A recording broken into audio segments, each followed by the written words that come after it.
Olá pessoal, sejam bem-vindos a mais uma aula. Hoje vamos falar sobre traço sísmico, né? Antes de assistir o traço sísmico, recomendo que assista a aula sobre a convolução, porque esta aula é uma base extremamente importante para compreender a aula sobre o traço sísmico. Dando sequência, eu gostaria de pedir algo importante para os meus colegas, isso é extremamente crucial, preste atenção. Inscreva-se no canal, por favor, isso é muito bom. Inscreva-se no canal, ative o sininho para poder receber as notificações a quando da publicação de uma nova aula. Comente, isso é bom, deixa suas críticas, suas sugestões, também suas ideias sobre o tema e pode também deixar temas que eu possa gravar sobre a prospecção sísmica 1 nas aulas futuras. E quero também pedir algo extremamente crucial. Convidem pessoas, sigam nas redes sociais. Tem aqui a página de Geociência, onde também tenho estado a partilhar essas mesmas aulas nessa mesma página do Facebook, para facilitar para aqueles que só utilizam se calhar o Facebook. E também pode me dar dicas, outras coisas que achar importante a partir das minhas redes sociais. Bem, dando sequência, meus irmãos, vamos começar a falar sobre traço sísmico. Nós já falamos sobre a convolução e sobre a convolução acabei tocando direto ou indiretamente neste tema. Que o traço sísmico acaba sendo a convolução entre o sinal de entrada e a série de refletividade, que nesse caso é o nosso filtro, onde está a Terra. Em termos mais concretos, podemos dizer que a traço sísmico é função unidimensional, significa que só tem uma única dimensão, que pode ser dimensão tempo ou dimensão profundidade, dependentemente de como é que a nossa secção sísmica se encontra. É preciso tem que observar se essa secção está em tempo ou está em profundidade. Se está em tempo, significa que os traços sísmicos lá também estão em tempo. Se está em profundidade, com certeza vale também que a grandeza vai ser em profundidade. Isso pode simplesmente estar conotado em função de unidades. Se tiver milissegundos, está em tempo. Se tiver metros, está em profundidade. Pronto, já disse. Então, esta função tende a fornecer a variação da amplitude do sinal sísmico. Então, esse sinal, uma das coisas mais importantes que ele tem a nos dar é a variação da amplitude do sinal sísmico. Pode ser obtido no processamento do sinal sísmico ou obtido por migração em profundidade. Bem, essa parte já é meio crítica, porque alguém pode perguntar se pode ser obtido nessas fases e o que é obtido durante a aquisição é o que? Bem, também traço sísmico. Só que quando se fala já no processamento ou na migração, significa tira-se uma série de coisas que o nosso traço tem que nós não desejamos. Mas o fato de nós não desejarmos não quer dizer que aquilo deixa de ser um traço sísmico. Mas só que é um traço sísmico com outros traços que de fato nós não desejamos para atingir os nossos objetivos gerais e específicos, ou então alcançar nossos interesses. Por que o nosso traço obtido na aquisição tem informações que nós não precisamos? Porque tem efeito da ZBV, zona da baixa velocidade, tem efeito da elevação, que tem a ver com a irregularidade da topografia, então da superfície. Tem efeito do instrumento que nós utilizamos já na forma de gravação. Tem efeitos dos ruídos de pessoas, de carros, de chuva, ou se aconteceu também. Tem a questão das múltiplas, né, que também causam um efeito muito negativo, chamado até às vezes de fantasmas. Tem o efeito das reverberações, que é um sinal muito ruim, porque gasta muito dinheiro, milhões de dólares, para serem removidos no nossos dados. Claro, estamos a falar já de grandes indústrias, onde os dados são muitos, né? Então, esses todos os sinais que nós não desejamos acaba criando muita dificuldade para nosso sinal. Mas, de qualquer forma, o sinal que nós vamos obter, vamos chamar de convolução. Então, vamos chamar de traço sísmico, que provém da convolução. Daí a necessidade de assistir a aula sobre a convolução que gravei já na aula anterior. Dando sequência, conforme vocês podem ver, nosso sinal tem uma amplitude muito grossa, né? Mas não refere simplesmente a refletores. Então, se é refletor, o refletor não é uma coisa superficial. Por que o nosso traço tem essa espessura toda, né? Por que a nossa amplitude é assim tão grande? É isso que eu acabei de falar, porque nessa amplitude toda grossa, né, tem aquelas informações todas, fantasma, está aqui a fazer confusão, está a perceber? Então faz com que o nosso sinal não tenha, né, simplesmente os limites acústicos como desejaríamos. Por isso é que o trabalho do processamento é remover este ruído para que fique simplesmente o nosso sinal desejado. Então, remover também o sinal de entrada para que fique simplesmente o sinal desejado. Bem, dando sequência, o traço sísmico resultante pode ser visto como uma convolução do pulso de entrada com uma série temporal conhecida como função de refletividade composta de uma série de pulsos, né? Isso nós já falamos e isso nem precisamos mais repetir. Cada pulso tem uma amplitude relacionada com o coeficiente de reflexão de uma interface em um tempo de percurso equivalente ao tempo duplo de reflexão para aquela interface. Bem, nós já sabemos que o coeficiente de reflexão vai fazer com que nós tenhamos os nossos refletores, mais as nossas reflexões, mais essas reflexões que nós vamos obter, o seu tempo será duplo porque o sinal tende a entrar e sobe, né? Entra, bate na interface e volta. Então, o tempo que ele leva para descer até a interface e o tempo que ele leva da interface até ao receptor. Então, esse tempo é que chamamos de tempo duplo. Aqui na seção geológica, então nessa imagem, o que nós temos aqui? Na seção geológica, meus senhores, não? Nós temos aqui diferentes litologias e temos aqui a definição das impedâncias acústicas dessa litologia. O que é impedância acústica? Relação entre densidade e velocidade. Isso implica dizer que a impedância acústica vai ser maior para algumas camadas, nem tanto para outras, assim em diante. Então, é menor significa que tende ao lado negativo em relação ao nosso referencial zero aqui, e positivo tende a maior, né? Tende aqui, ou se for muito alta a impedância, tende sempre a estar para o lado positivo e quanto mais à direita, mais positivo, então maior é a impedância. Coeficiente de reflexão são os limites acústicos, né? Que na verdade são os limites das camadas que representam as nossas interfaces, né? Os diferentes horizontes. A função da refletividade, na verdade, é a representação dos diferentes coeficientes de reflexão que nós temos aqui na nossa camada em subsuperfície. Aqui, o pulso é o sinal que nós vamos dar à entrada, que vai interagir com a função de refletividade, né, meus senhores? Vai dar com função de refletividade e a interação entre esses dois sinais, né, incluindo todas aquelas informações, ruído, não sei o que, isso você já sabe, vai dar um outro sinal na saída que chamamos de traço sísmico, que é a interação entre esses dois sinais. Meus senhores, perceberam? Ok. Característica do filtro. A nossa Terra, nesse caso o nosso filtro que chamamos de sistema, a Terra, tem algumas características importantes. A Terra é um sistema linear, né, para começar, porque a onda não lhe causa deformação permanente. Isso aqui é que nós já sabemos sobre o princípio de Hooke, né, que a Terra tem uma certa elasticidade que faz com que, ao removermos o sinal que causou uma determinada deformação, a Terra tende a voltar no seu estado normal. Então a deformação que se causa não é permanente, por isso é que nós podemos adicionar um sinal e retirar. Por isso é que a convolução tende a misturar os dois sinais e qual é o trabalho no final? É remover o sinal que nós introduzimos para ficarmos só com o sinal desejado, que é a representação da Terra.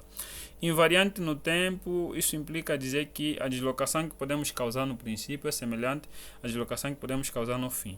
Em termos gerais, podemos também especificar que a hora que se faz a aquisição não define propriamente dita a qualidade dos nossos sinais, já que o sistema tem essa característica.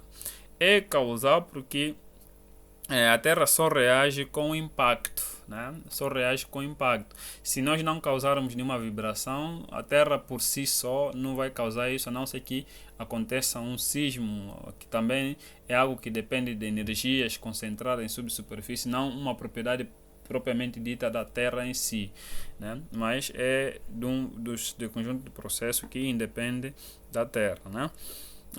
Já as características do nosso traço tem a ver com as características de uma onda, conforme nós já estudamos. Vai ter comprimento de onda quando temos pontos na mesma fase de forma sucessiva. né, numa distância que tem a mesma fase da sucessiva, né, chamamos de comprimento de onda. Vamos ter o pico mais alto da onda para o lado positivo e o pico mais alto da onda no lado negativo. Tanto o pico mais alto para negativo para positivo chamamos de amplitude, né, isso aqui, essa distância entre a linha referencial chamamos de amplitude. E quando temos o pico mais alto aqui chamamos de trough, quando é no positivo, no pico mais alto no positivo da amplitude chamamos de peak, e o pico mais baixo nesse caso, né, no lado negativo chamamos de trough. Né? São as características da onda, vocês já sabem disso. Bem, a representação do sinal pode ser analógico ou digital. Né? O sinal, um traço pode ser representado de forma analógica ou digital. É analógico quando o sinal é representado, ou então quando o traço é representado de forma sucessiva, né? De forma contínua. Né? Temos aqui o sinal representado de forma contínua, chamamos de representação analógica. E já é digital quando o mesmo sinal já é representado de forma numérica, é representado em função de números. Só que, em termos gerais, a pessoa pode ficar confuso vendo esse gráfico, porque quando se trata de representar de forma digital, sempre vem uma única linha, né, horizontal em termos gerais. Bem, por que isso acontece? Porque em algumas representações digitais pode se representar por um número maior. Por exemplo, aqui temos vários números em que nosso sinal atravessa, mas simplesmente podemos representar pelo maior que é 10 e representar uma linha aqui horizontal que atravessa 10, que acaba sendo uma espécie de arredondamento por excesso, conforme já temos aqui a visualização. Bem, o sismograma de reflexão, o que é sismograma? Se você pegar um conjunto de traços e você representa esse conjunto de traços num papel, este papel vai ganhar o nome de sismograma. Né? O sismograma, na verdade, é a representação num papel ou num plano de vários traços. E conforme vocês podem ver aqui podemos já tirar várias ondas, né? Então aqui já a linha da onda refletida, né? A partir do sismograma, isso já é basicamente o resultado que é obtido. E aqui temos aqui a nossa linha que é a onda refratada, né? Então aqui a onda direta, basicamente podemos dizer que está algo próximo disso, né? Aqui já com uma interferência de ruídos também um bocadinho acentuada. Então podemos ter aqui essa representação gráfica, e claro, tem os diferentes ruídos conforme os temos aqui visualizado também, que acabam estando no nosso sismograma. Bem, então o que acontece? Todos esses traços podem ter origem em um único ponto em profundidade. Então, se você, por exemplo, pegar conjunto de traços, quer dizer, tentar compreender, estudar o conjunto de traços que representa um único ponto em profundidade, chamamos de ponto comum, ponto médio comum, né? Então nós estamos a tentar fazer um trabalho que o processamento tenta fazer, que é algo extremamente importante, vamos compreender daqui a pouco. Mas aqui é isso já que estou aqui a mostrar. O que acontece? Família de tiro comum, família de receptor comum, família de offset comum, família de ponto médio comum. O que isso significa? Ou seja, muita gente pensa que a família de tiro comum, estamos a falar vários tiros feitos e juntar-se todos os tiros, vamos chamar de família de tiro comum, né? Mas não é bem assim em termos mais específicos. O que isso significa? Você, ao fazer aquisição, você vai obter vários traços, mas só que existem alguns traços que provêm do mesmo tiro. Quer dizer, esse canal vai ter um traço, esse também vai ter um traço. Aqui vamos ter quer dizer, são vários traços, mas esses traços todos vem de um único tiro, de um único disparo, de uma única fonte, assim, em termos de tempo. Então, todos os traços que representam um único disparo chamamos de família de tiro comum. Significa que todas as informações captadas por um único geofone, né, são vários disparos que foram feitos, mas o geofone que captou todos esses sinais é o mesmo. Está à mesma distância relativamente aos outros disparos, assim podemos considerar. Então, isso nós vamos considerar de família de receptor comum, porque eles têm o mesmo receptor. Então, não é algo que você observa durante a aquisição, assim propriamente dita, mas são as informações já obtidas depois da aquisição. Isso implica dizer que, por exemplo, temos essas informações obtidas. Se todas essas informações, são todos os traços, se todos esses traços vêm de um único ponto médio, significa que vamos chamar de família de ponto médio comum. Se todos eles vêm de um único offset, né, a distância é a mesma, essa distância daqui até aqui, essa distância daqui até aqui, a distância daqui, todos eles, o que eles têm em comum? A distância que eles obtiveram o sinal é a mesma, tem o offset igual. Então, esse sinal vamos chamar de offset comum. Bem, o traço real, nós já sabemos que o traço que nós precisamos não é o traço que vamos obter durante a aquisição, porque vai ter uma série de influências de ruído, conforme já fiz referência, e esse parágrafo diz exatamente a mesma coisa. Então, vamos passar. O processamento do traço sísmico é importante porque durante o processamento vamos remover os ruídos, vamos determinar o pulso de entrada e a sua remoção para a obtenção da função de refletividade. Isso já falei. A convolução mistura o sinal de entrada e a terra, e durante o processamento nós temos o objetivo de diminuir o efeito, remover um termo muito bruto, porque isso não acontece, mas diminuímos o efeito do sinal de entrada, né, para que nós possamos ter a série de refletividade mais visível. Determinação da função velocidade para permitir a conversão do eixo de tempo para o da profundidade, isso também é importante para informar, isso já expliquei. Determinação das impedâncias acústicas, claro, quando você determina as impedâncias acústicas das diferentes camadas, você tem as propriedades relacionadas a isso também, com certeza vai poder determinar os outros parâmetros acústicos que são extremamente importantes para o estudo da sísmica, né? Estamos a falar de módulo de Young, estamos a falar de coeficiente de Poisson, então temos aí uma série de coeficientes que são importantes para nós podermos determinar isso. Bem, a nossa energia, ao se propagar em subsuperfície, ela tende a sofrer desvios, dependentemente da característica da interface. Se a interface tiver uma impedância maior, a tendência, ou por via de regra, o desvio acontece para a direita, né? Desculpa, no lado positivo. O inverso, de fato, acontece no lado negativo. Significa que quando a impedância da camada é menor relativamente a outra situação que já ilustramos para este caso, né? O que é fase mínima, fase zero? Fase mínima, por exemplo, se temos aqui esse pulso e a energia, nesse caso que nós enviamos. Então, se a energia, né, concentrada num determinado pulso está abaixo do refletor, né, do refletor que estamos a estudar para este caso específico, chamamos de onda, onde o nosso sinal neste ponto se encontra na fase mínima, porque a energia sísmica encontra-se ou está concentrada abaixo, né, da interface. O pico também, nesse caso aqui, está fora dessa interface.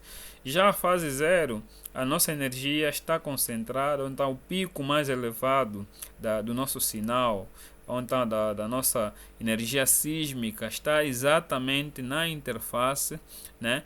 Na interface que está a ser analisada. Então, neste caso específico, chamamos de fase zero. Fase zero. Entenderam? Frequência, amplitude e fase, né? Isso já falamos, mas só para dar aqui mais uma ilustração. Se você adicionar dois sinais que se encontram na mesma fase, por exemplo, aqui está na fase 0, sinal F1, e esse sinal F2 também está na fase 0, ao adicionar os dois sinais, significa que o sinal tende a ser maior, né? Porque estamos a adicionar energia na mesma fase, que é muito bom. Já aqui não estão na mesma fase, aqui está na fase 0, aqui podemos dizer que está quase na fase mínima, né? Porque o pico está fora da linha aqui que podemos considerar tipo a nossa interface. Então, ao adicionarmos esse sinal, claro, a soma também vai dar um sinal, porque até apesar de deles terem fases diferentes, mas as amplitudes têm quase as mesmas amplitudes em termos aproximados, né?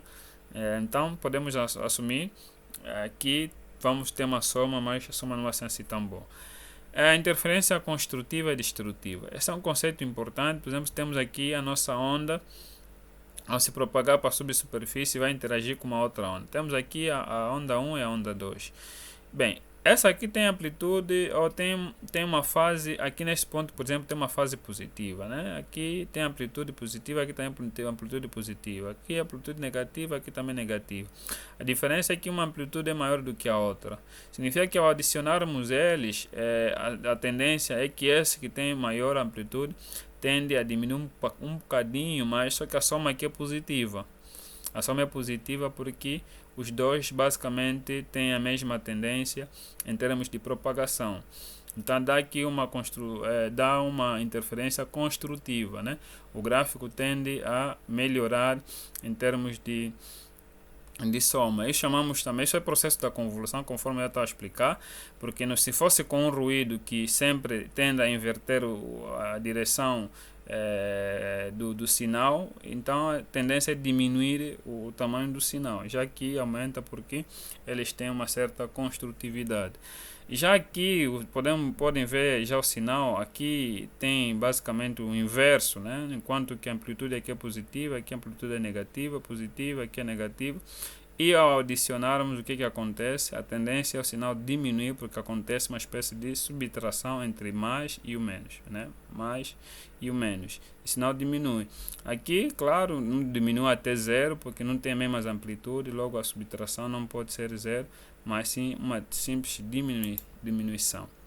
A representação do sinal vai ser, por exemplo, aqui pode ser uma secção sísmica, se for num plano único, e for num cubo, vamos ter aqui um cubo sísmico, se for uma sísmica 3D. Então temos várias linhas, inline, crossline, independentemente da direção que você estiver a observar. Bem, em suma é isso, meus senhores. Estamos a dizer traço sísmico é uma espécie de mistura entre o sinal de entrada e a série de refletividade, sem esquecer das interferências, né? Nesse caso que chamamos de ruídos, diferentes sinais também. Característica do filtro, nós sabemos que o filtro é linear, né? Nosso sistema Terra é linear. E também o impacto depende do impacto, portanto é um sistema causal. Representação do sinal, claro, pode ser sinal analógico ou então digital, já explicamos também. Processamento do sinal sísmico vai ser extremamente importante para remover, né, o efeito do sinal de entrada, e também vai melhorar a questão do ruído também nesse sentido. Então, mais uma vez, obrigado por tudo, por ter prestado atenção à minha aula. Ajuda a compartilhar a aula. Siga também a página do canal, nesse caso no Facebook, para poder interagir com mais propriedade, talvez se no seu caso for melhor. Então, até já, até a próxima aula.